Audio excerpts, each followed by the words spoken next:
Is there do you watch it all at this Wrestling Now or not really? Occasionally, if I'm channel surfing between TV shows or whatever, I might watch a segment or a part of a match or something like that. But to sit down and watch a whole show, no, I haven't done that. So you don't even know if anybody has the it that we talked about earlier. Oh, John Cena. I mean, he's done very good. He's kicked it in. Batista looks good. Athlete, can interview. Yeah, I mean, there's some guys that I've seen that have it that people like or people dislike that seem to have done really well. Kurt Angle. He and Jack Briscoe are probably the two best amateur wrestlers turned pro in history. And Kurt was probably a better interviewer than Jack. Jack was never a great talker. Kurt could talk. Jack was just unbelievable in the ring. But he was a 3-time national Big 8 champion. He won every amateur wrestling thing you could win. And then went on to be a great professional wrestler. And Kurt, probably those two guys are the two best amateurs turned pro in the history of the wrestling business. So Kurt had it. There's some guys that CM Punk.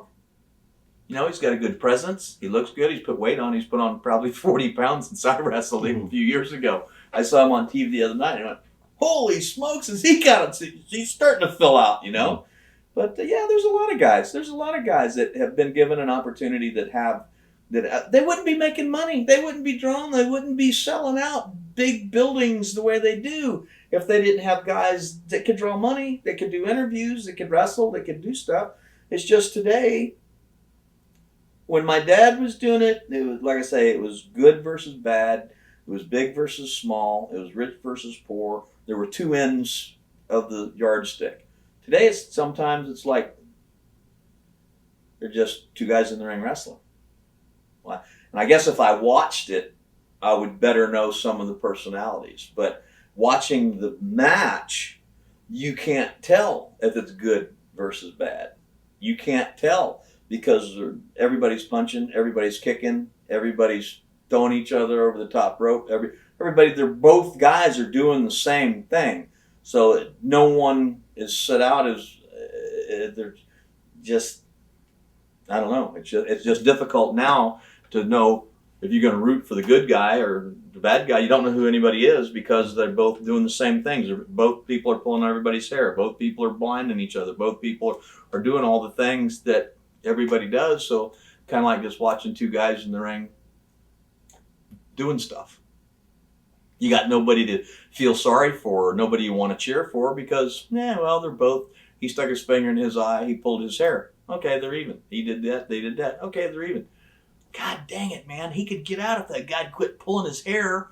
Oh, he was almost over him and he stuck his finger. I mean, there's none of that emotional tie. There's no emotional attachment anymore. It's just tit for tat, tit for tat, tit for tat, tit for tat, tennis. No emotional bond is happening anymore. Do you ever want to write a book? I don't know. My wife keeps saying, and people that I know said, "Oh, Graham, I don't know how to write it. I'm not going to sit down and write a book." I guess nobody'd believe it. A lot of things I wouldn't want to write because there's a lot of personal issues with people that are all still alive, that are all still good. That it's nobody's business. They know, I know, we know, and I'm not going to write things that could hurt someone's feeling or, mess up someone's life or just anything. I don't need it. I no. So I've thought about it. Like I've laughed and said, nobody'd believe it. I'd tell somebody stories and they'd go, "You're out of your mind. You didn't run a car 180 miles an hour through 6 fence poles and a telephone pole 6 feet off the ground and walk away from it. That's a bunch of crap, You didn't get drunk and beat up 2 guys over there and walk down the street, pee in the window and do this and do that. You just don't do that." Well, I did. My life has been quite wild and crazy. And some of the things I'm not really proud of, and but for most part I am. I never really bothered anybody that didn't need to be bothered. Never went out and picked a fight with anybody. Never backed down from a fight with anybody. And then all of a sudden, when they found themselves getting their asses whipped, they were calling lawyers and, oh God, Mike Graham, professional wrestler, did this and that. I mean, just stupid stuff. But that would be hard to write a book. It would be very, very hard. I mean, I'd have to sit with someone, I guess, like yourself, or a machine or something, because I just couldn't sit down and write stories. I mean, I have a adult attention deficit. I can't focus on something long enough to sit down. That would be weeks and weeks and weeks and weeks. So, I like riding motorcycles and playing in boats and looking at good-looking ladies and eating and having fun and going to the gym. And I got too much living to do yet to sit down and write a book. So tell us in closing, what's going on in your life today? Where you working? What are you doing? Just besides the women and I started buying real estate when I was 19. My dad told me so much. He taught me and prepared me so well for life.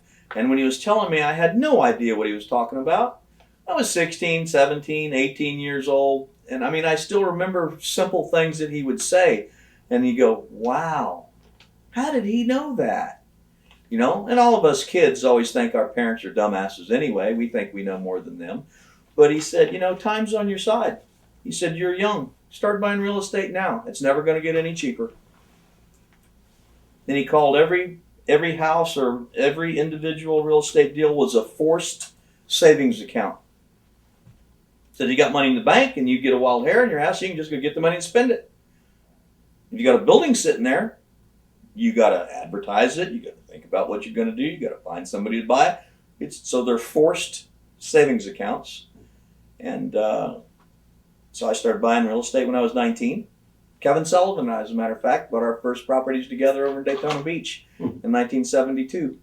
And so I wound up at 50 years old with dirt everywhere, and continued buying some. My wife and I just finished 5 new homes up north of Clearwater. And of course, the housing market took a crap. Everybody's dealing with that. But Dad always said, don't ever leverage one to try to get the other one. Every deal has to stand on its own. So every house that I've got, I just put mortgages on, put renters in them. Renters are paying the mortgage. So I'm not out of pocket nothing. And when the economy gets better, I'm going to have an unbelievable inventory that, I'll be good. Everything's good. So just developing real estate and traveling and enjoying my grandbaby when I get a chance to see her, and playing in boats, motorcycles, cars, you name it. I'm out doing it. All right. In closing, what do you want to say to fans of Mike Graham? Thank you very much for your support through all of the years. You've been wonderful. You've given me the opportunity to be here today. How about Eddie Graham? Fans of Eddie Graham? Same thing. My dad lived for the wrestling fan.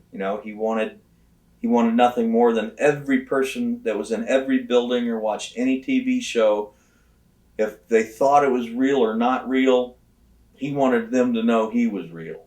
He wanted, if the ticket was $5, he wanted to give them $10 worth of wrestling. He loved the wrestling fans. He always signed autographs. He always was very respectful, because they're the ones that allow us to do the things we do.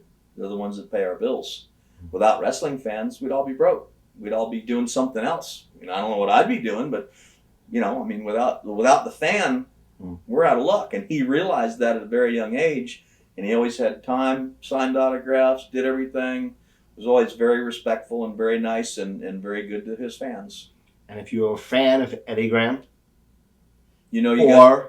Mike Graham, you got your money's worth. You sure as hell a fan of Florida Championship Wrestling. So what do you want to say to those fans? Just, kind of the same thing. Look forward to Championship Wrestling from Florida is coming back on TV. Steve Kern is producing the show. Dusty Rhodes is the commentator. And there's a lot of young, great athletes that are going to be going to work for WWE. So it's fun to see somebody now that a year or 2 years from now might be the next World's Heavyweight Champion. So watch for Florida Championship Wrestling.